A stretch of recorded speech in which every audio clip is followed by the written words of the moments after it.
Hi, today in this video, I'm going to talk about the first module of the quantitative methods, and that is rates and returns. So, rates and return.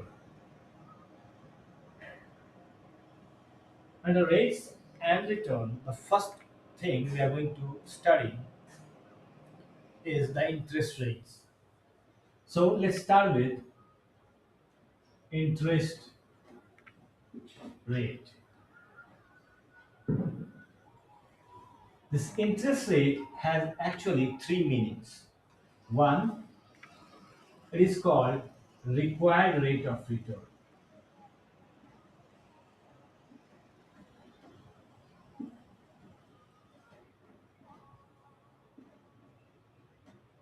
The second is called the discount rate.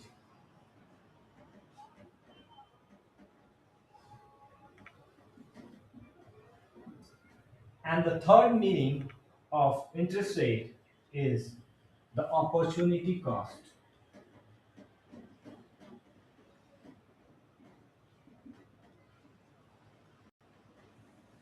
Now let me talk about one by one about all of these meanings of interest rate. This required rate of return is actually the rate of return that an investor seeks from its investment. So this return, required rate of return, is actually the interest rate that an investor seeks from his investment. The second component, or you call it the second meaning of interest rate, is discount rate. This discount rate is the rate at which the cash flows are discounted to find out the present value of those cash flows. The third meaning of this interest rate is opportunity cost. Now, opportunity cost can be explained by this way. Suppose you have invested in project, you have two investment opportunities. One is investment project A and one is project B. Now you have certain restrictions that you can only either invest in project A or in project B. So suppose you had chosen project B instead of A, and the rate of return on A was 7%, and the rate of return on B was 8%. So what you did, you actually invested in B because it has 8% of return, and you forgone this investment, that investing in this project, that is project A, because it has 7% of return. So the opportunity that you lost of earning 7% is your opportunity cost of capital. So if you had invested in this as well instead of this, then you could have earned 7% of interest. But again, this becomes your opportunity cost of capital. So opportunity cost is the cost for any investment opportunity that has been foregone for choosing some other alternative than choosing that one. Okay, so that is opportunity cost. Now I'll be talking about these were the meanings of interest rate. Now I'm going to talk about the components of interest rates. So one by one, I'll be talking about different type of components of the interest rate. The first is there are two primary components. First is real risk-free rate,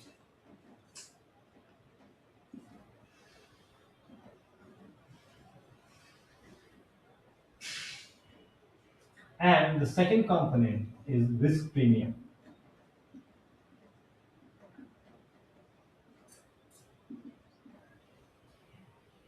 The real risk-free rate is actually the real return that you are going to get from an investment that is riskless, and there is no risk in that investment.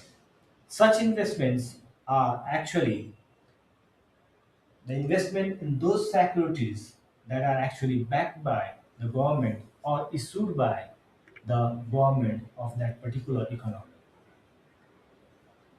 Whereas risk premium is the premium or a compensation that you actually earn for taking extra amount of risk. This risk premium also has certain components. First component of risk premium is inflation risk premium.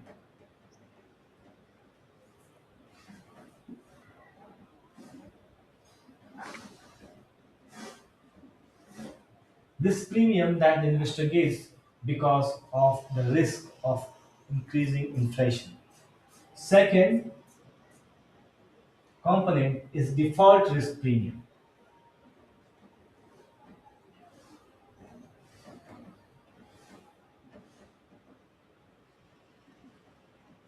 If that any particular asset that you are going to invest in, the firm who has issued that asset has a risk of default on payments, then in that case, the investor seeks a premium for taking that risk.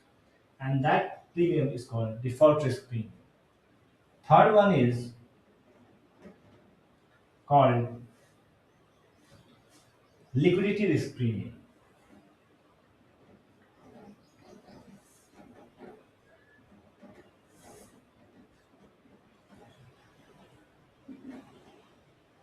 Liquidity risk premium is the risk that if you have invested in certain financial asset for a particular period of time, suppose its maturity is of 10 years, but what you want to do, you actually want to liquidate that particular investment, that particular financial asset before its maturity, suppose in year 3 instead of its maturity of year 10.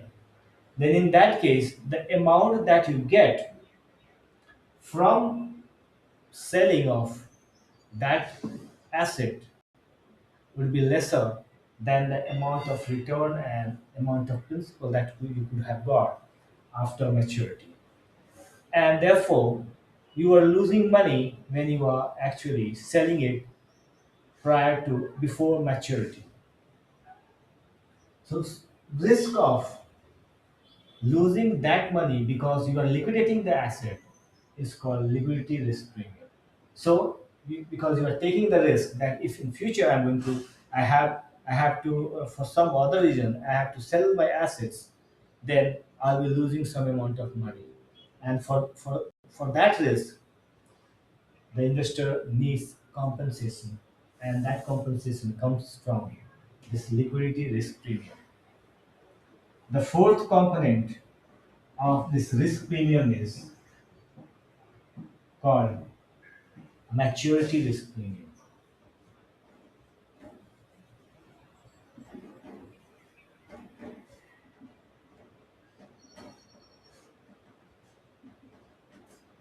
What is that maturity risk premium?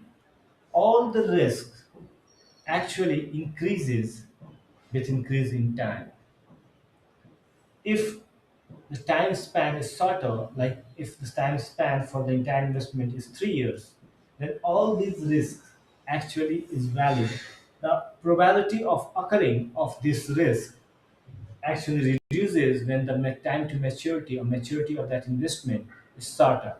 But if the maturity of the investment is longer, the probability of occurring the risk becomes higher as compared to short-term investments. Therefore, for any investment that is usually has higher maturity will be having higher risk, and therefore to compensate that risk, the investor seeks a premium, and that premium is called maturity risk premium. So this entire risk premium actually is the sum of all these risk premiums, and hence we can rewrite the equation for interest rate as this.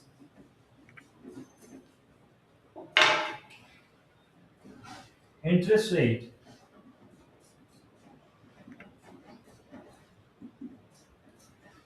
is equal to real risk-free rate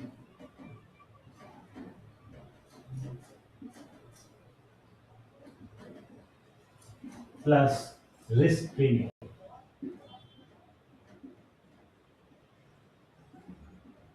And we can write it as real risk-free rate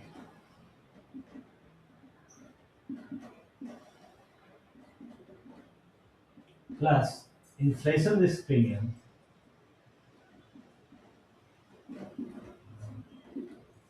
inflation, let's write it as inflation premium plus default premium, default risk premium,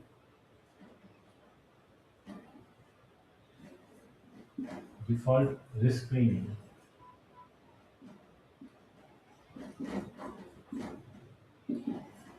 plus liquidity risk premium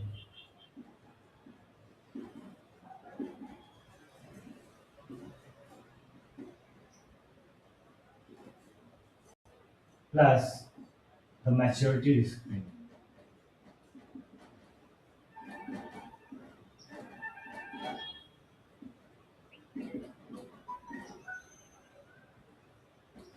So this is the main formula to calculate the interest rate. When you have real risk-free rate and all the risk premium components like inflation, default risk, liquidity risk, and maturity risk premiums are already provided, then you can calculate the total interest rate.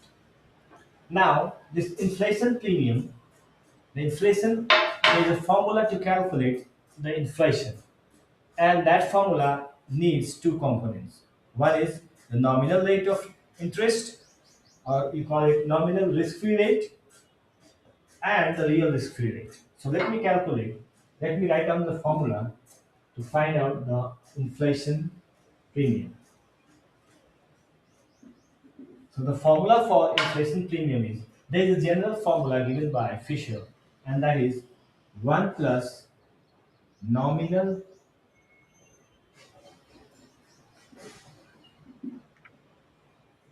risk-free rate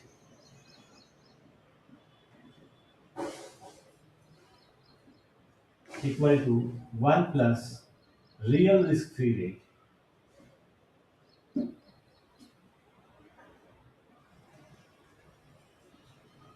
multiplied by 1 plus inflation premium. Okay, so we can also write it as inflation premium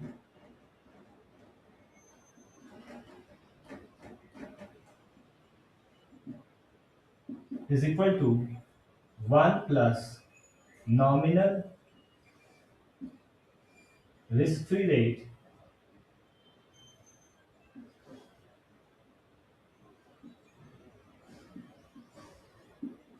divided by 1 plus real risk-free rate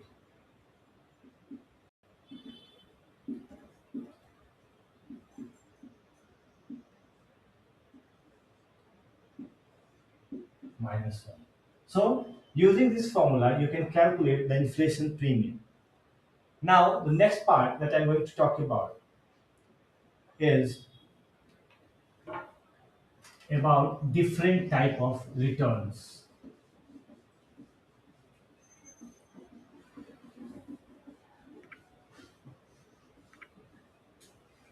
So let's talk about different type of returns. If you have return given for different years, then how can you calculate the returns? So this is all about different type of returns. So returns. First one is called arithmetic mean return.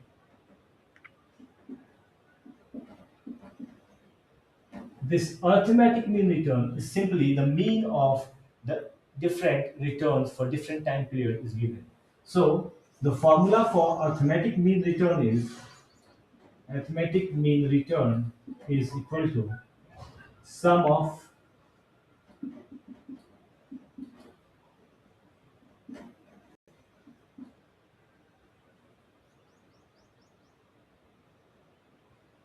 Let me rewrite it.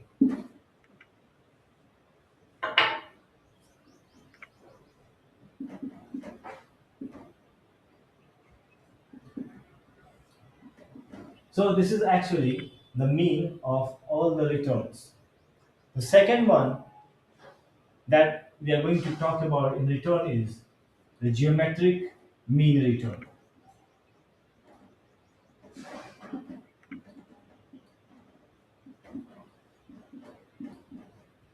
Geometric mean return has a formula, and we can calculate geometric mean return by using this formula.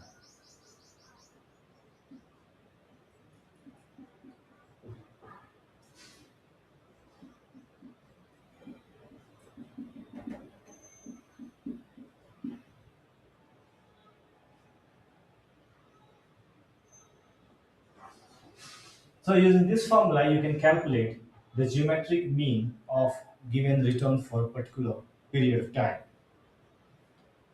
Here, n is actually the total number of years for which the return is given.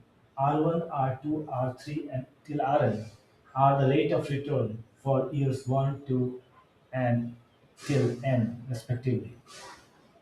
The third return under returns is hy- arithmetic, geometric, and one is called mm, harmonic mean return. So we will be talking about harmonic mean return. The formula for this harmonic mean return is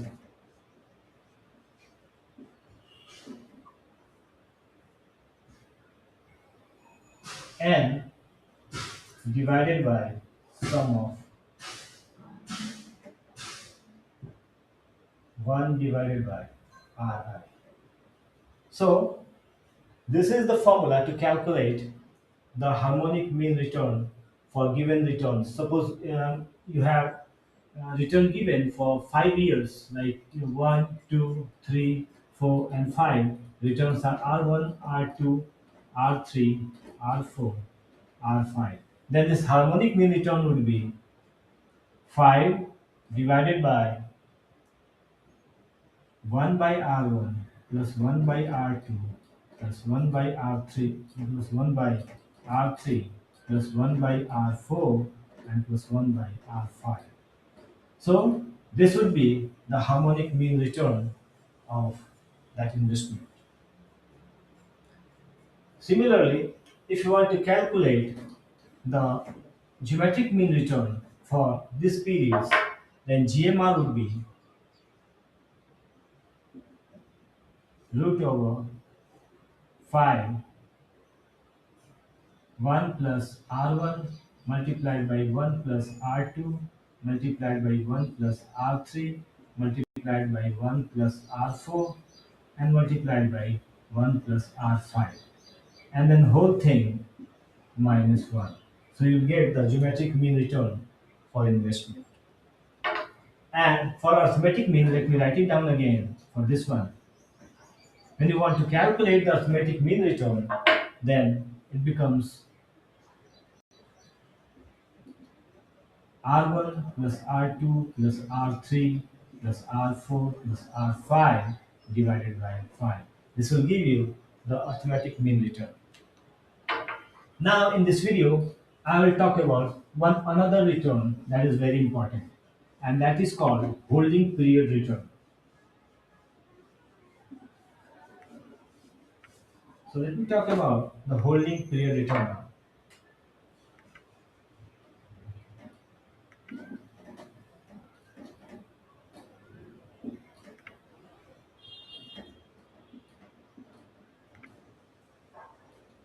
Holding period return is the return that you earn when you hold a particular financial asset or hold any asset for a particular period of time. This holding period return also have two components. One is called capital gains. Okay, the first one is capital gains. And the second one is called income or yield, income yield.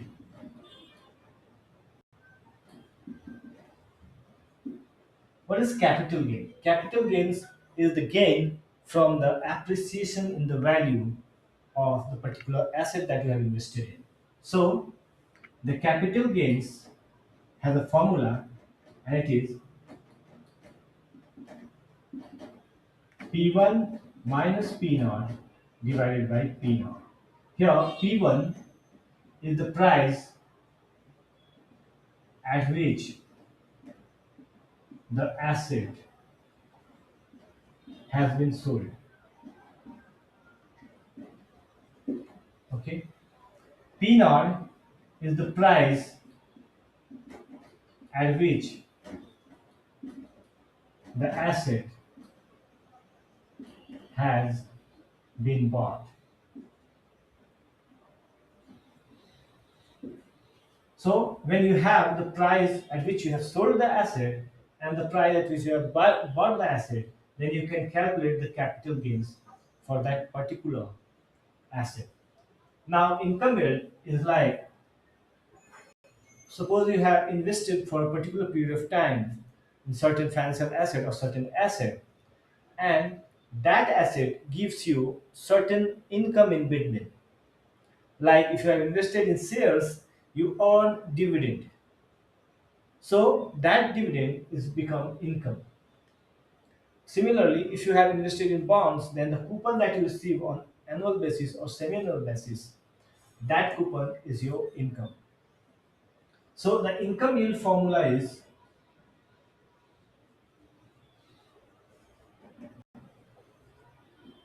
I divided by P naught. Here I is the income.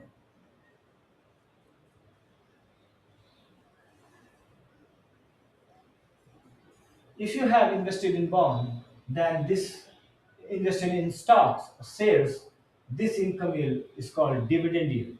But if you have invested in bond, this yield is called current yield for the bonds. So when you are calculating the current yield or this income yield for bond, then that is coupon payment, annual coupon payment, or if you are calculating annual return, that annual coupon payment divided by the price of particular bond, and you'll get this income yield. Therefore, the total holding period return is the sum of HPR is actually sum of capital gains plus the income yield.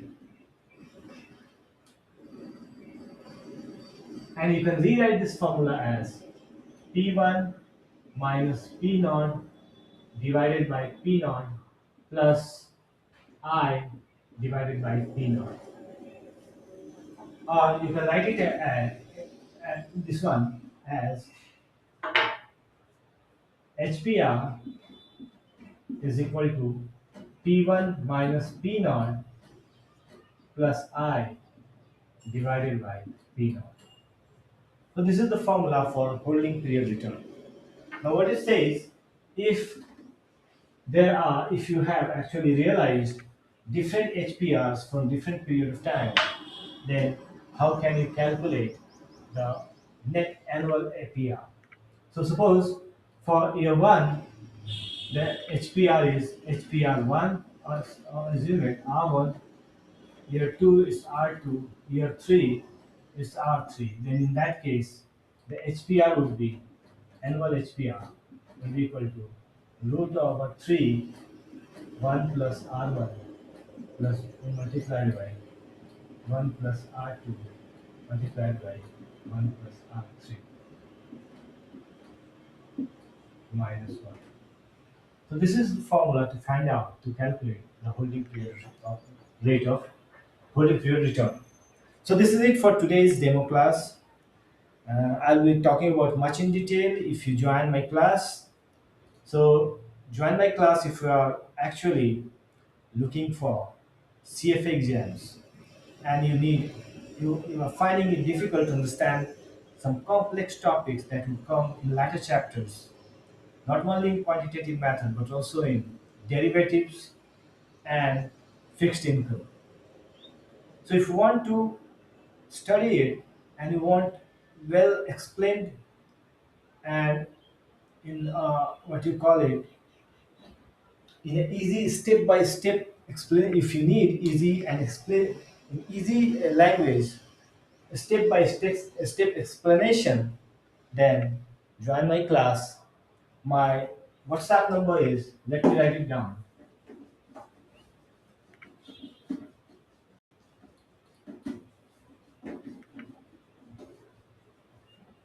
So my WhatsApp number is